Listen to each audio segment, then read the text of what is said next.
This is heavy, and it is a 1/4 scale 4-wheel drive RC car from around the 80s. And that's kind of all I know about it. I think we need to move it to a better area. Let's roll you onto here.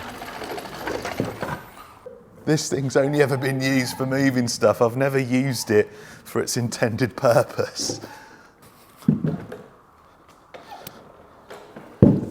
Getting flashbacks, being back in the garage. What's up, guys? Welcome to the garage. Who's been here long enough to remember that one? There we go. That's better, isn't it, doing it this way? So all I know about this is that it's from, I thought it was from the 90s, but it's from the 80s, I think. And it's by a company called DWA. And as you can see, it's, well, I don't want to say pretty basic, because it's not basic, but the chassis is just some alloy that's been cut out. From what I found online, I think that's maybe a 46cc petrol engine, or gas for you guys in America. Look at the size of the shocks. I'm not sure they've got any oil in them. I've had this since 2021, and I didn't pay a lot of money for it. I think £200, which is under $300. And I think these are worth a fair bit if you can find them. So like I said, it's a 1/4 scale. However, if we measure the wheelbase, it is about 610 millimeters, which a bit smaller or about the same as a Losi 5T, and they're 5th scale. The rear track is wider than the front. So the rear is, what's that, 570. Front is about 510, maybe 520. This is a 5th scale chassis.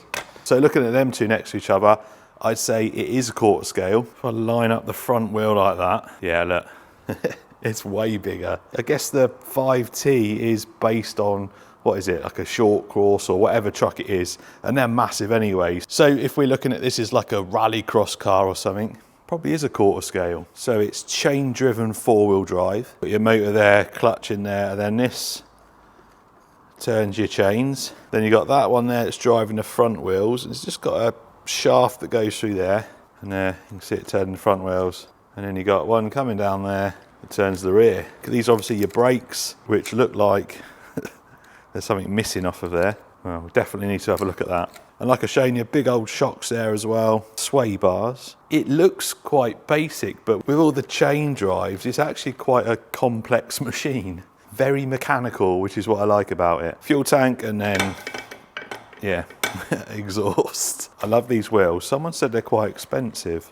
Are they not just off of like an old go-kart or something? I don't know. They look nice. So some of the pictures I've seen online have like nice sleek GT bodies. I'm not really a fan of this one. Doesn't look too bad like that. Don't think the front looks very good with these reflectors as lights. I think what I might do is I might have a look and try and find some like LED bike lights, that like slimline ones that might fit on there. That may look a bit better, but it's such a beast. Right, anyway, first thing I need to do is clear all the fuel system out, check all the electronics, and then, well, try to start it. So the first thing to do is just tidy up all the electronics. I'll remove the receiver, remove the old battery that was on there and the switch. And take the copper wire that was on the exhaust and just pry the exhaust off so I got access to the fuel tank. So childish, I know. And then I attempted to get the fuel tank out, which turned out to be a bit of a fail.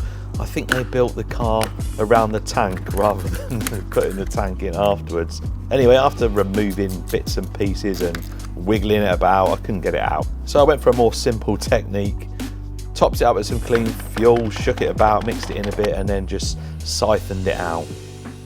The tank was pretty clean anyway, it's just a bit grubby in the bottom. Anyway, cleared it all out, put some fresh 2-stroke oil in it and topped the tank up.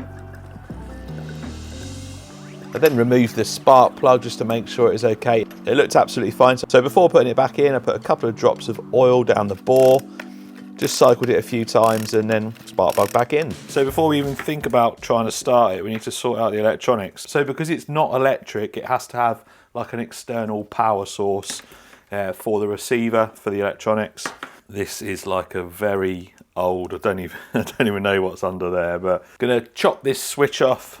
Gonna get rid of the old Acums receiver.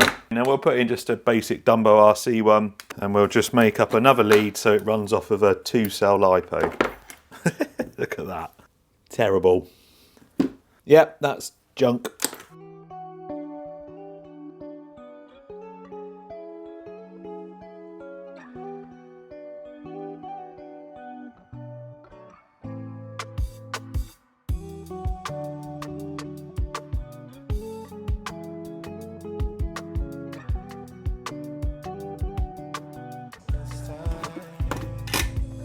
So, new lead made up, Dean's plug, which means when I connect it there, so if it doesn't set fire. So with the switch off, that should read pretty much 0. So nothing there. This is the bit that's going to connect into the receiver. So switch it on. We should now have like 8.4 volts or something. There we go. I'm glad that didn't fail. Just occurred to me, I can't run it on a 2-cell LiPo because the servos are pretty old and they're probably only rated to 4.8 or 6 volts. So I've just hashed this together, a couple of 6-volt batteries. So it's about 1,000 milliamp hour there. And I've got another one here that I took a single cell out of. That was 7.2 volts. So I've taken one out. So that should now charge to 6 volt. That's 1,500 milliamp hour. So just going to use these for testing and setting it up. And I'm going to purchase a decent 6-volt battery. Ideally, it could probably do with some new servos, but let's just get it working first. Right, that one is steering. 1 to turn, 2 to burn. This switch should go in any of them. Oh, we had some movement. We need to bind it. Come on. There we go. Right, steering is reversed. Well, it's working. Yeah. Oh, I've got no throttle linkage. I just noticed that. Oh, man. No throttle. Oh no. That is going to be a pain. I did have a little bag with stuff in. We'll have a look in a minute, but let's reverse the steering. There we go. At least we know the servos work. Right, nobody panic. I've just found the bag that came with it. I remember the guy saying he changed the carb on it, and this is the original one. There we go. We've got a cable. Probably going to have to bodge it to get it to fit, but let me figure this out and then I'll be back. 2,000 years later. Right, after quite some time, I've kind of got a throttle. So using the old cable, I cut down the outer sleeve, took this bracket off the old carb so it screws into there, just bent that back, fixed it on there, and now we got a throttle. The problem is that angle there is quite tight, so I got an old spring off of a shock and made like a little return. It's got a small return spring, but needed something a bit beefier. So now we have steering and we have throttle. Oh yeah. Right, let's get the exhaust on and then, the moment I've been waiting for. See if it starts. Right, let's prime the fuel. Let's get my coffee out of the way of the exhaust. Not fussed if it doesn't run properly or it doesn't idle. I just want to know if it's going to start. Probably should do this on the floor, but... Oh, that is so loud.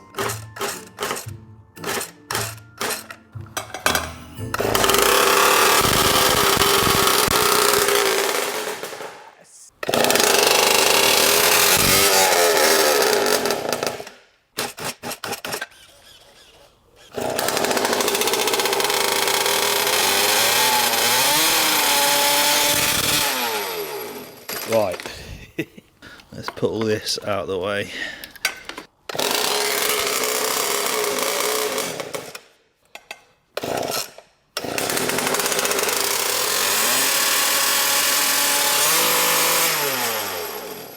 Let's disconnect the throttle.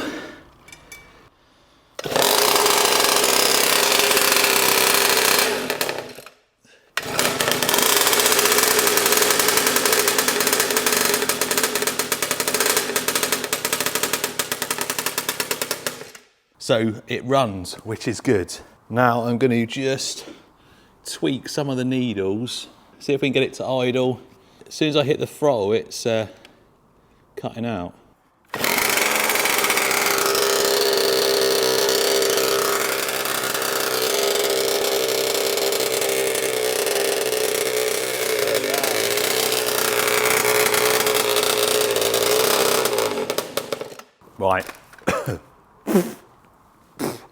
last go, and then I'm going to do a little bit of research online, I think, to find out a bit more about this carb and see if I can find the adjustments.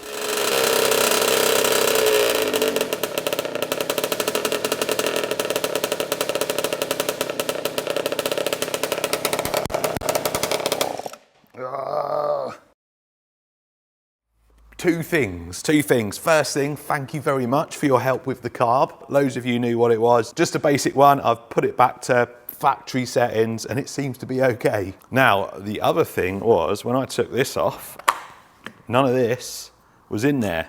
It was all completely open. I've just sprayed some carb cleaner in, but it was all completely open like that. So I think the other problem was I was trying to start it and it was just, well, the air fuel mixture was just completely wrong because there was no filter or anything on it. All the bits though were in the box, and I'm presuming that goes there, that goes there, that goes there, and then that on there. But the good news is it now runs and it idles quite well, and the throttle kind of works as well. I'm not going to start up in here because I've already smoked myself out once. And before you even think about copying my exhaust bracket, oh, I need to tighten that, I am going to patent that design. Bit of wood and a Jubilee clip.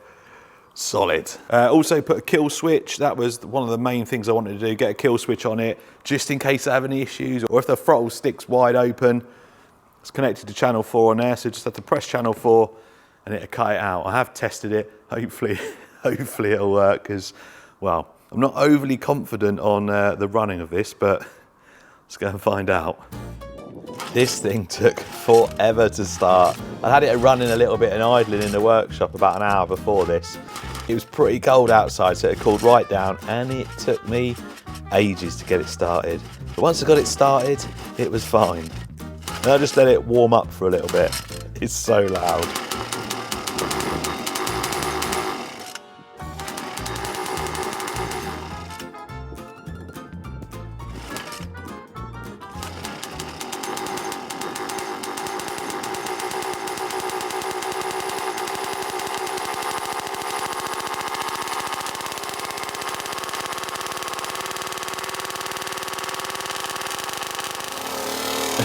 It's so loud, I've had to move away from it.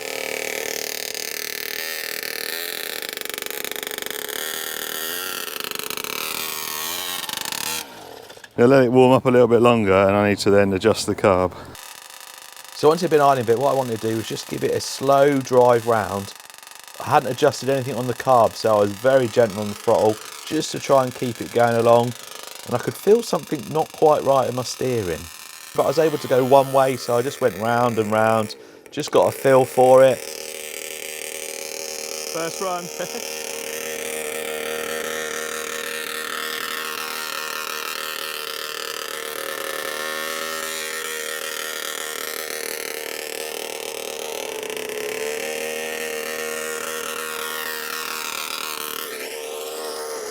Oh, no problem at all.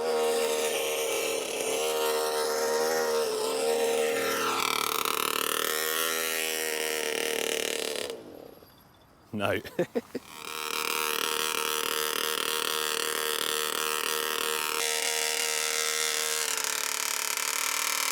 And then I realised that actually there was something quite drastically wrong with my steering.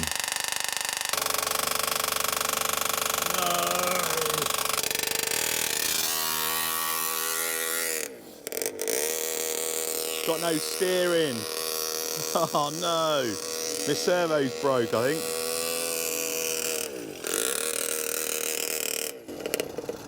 Ugh, this is a fail, isn't it? I don't know if it's broken off or just come loose. Ah. So the steering's not working. I just wanted to get it running right though. A little adjustment on the carb, I could just feel it getting a little bit better.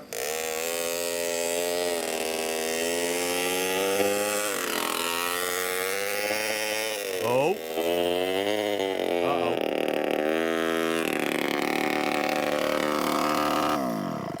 Exhaust has come off. Oh man, that's split as well. Massive fail. Yep, big fail. Right, we are not going to call that a fail. Let's think of it as a success for my first attempt at getting it running. I can't believe that servo let me down. I think the biggest thing though was the connection for the exhaust coming off.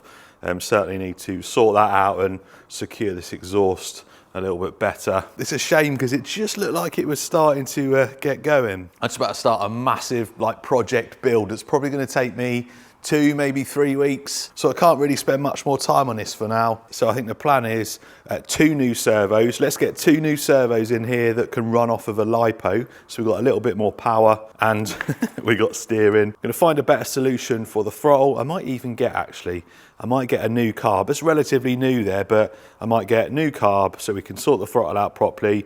2 brand new servos. We'll sort the exhaust out. We'll give it a good going over and I'll grease it all because it's all looking a little bit rusty and old in there. I just wanted to get it running and test it. I think the best thing to do with this is wait for the weather to get better because it's absolute rubbish out there. The water levels are so high that all the fields are just muddy and horrible. So even if I did get this running properly today, it'd have probably been a bit of a mess by the time we got back. I hope you enjoyed it. I've certainly enjoyed working on an actual engine for a change and it seems to run all right, so that's good news. So that's it for part 1. Part 2, hopefully, we'll have this ripping round a field.